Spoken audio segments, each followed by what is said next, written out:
They mentioned you mentoring Bubba. Have you spent any time with him, and are there things you can draw on from your career to coach him up? Oh, for sure.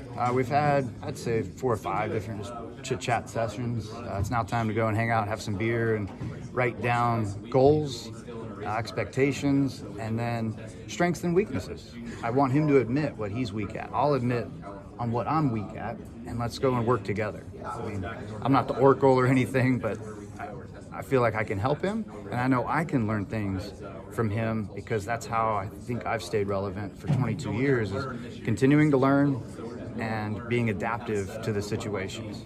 And so I just want to give my best in all categories, whether it's a crew member, a driver, a manufacturer, driving in the car, making decisions on restarts, going for wins. I just want to make the best decisions I can everywhere.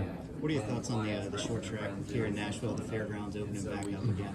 Yeah, I've seen the rendition and the excitement around it. I think it's a couple years away, but absolutely. We see how new venues put a spark in cities as well as our sport. And so it works for both sides. And that specific venue, too, has so much history to it. Why is that good for the sport?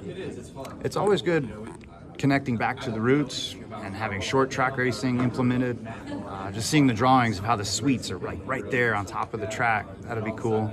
I raced the Nashville Fairgrounds in the trucks in like 2000, and I was just kind of like fish out of water. It was an old school, kick my butt type track, and I hope that it does that when we go back there in a couple of years. Do your crew chiefs ever use code words?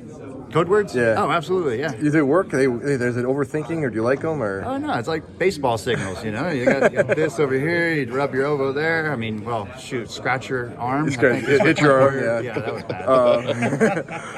You know, it happens just so that you can try to protect some of your pitch strategy calls. Yeah. You ever get confused as a driver? Do you have like a cheat sheet in your car? How does that work for you? You got to just stay clear with like 4 or 5, and that's it. I mean, you know, see those quarterbacks and they flip open their little playbook.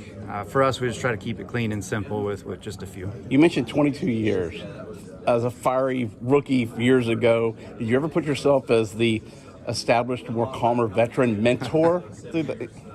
I think I was trying to do that when I first started as a rookie, but it was backfiring. I still have that fire and that pizzazz to go after it each and every time they drop the green.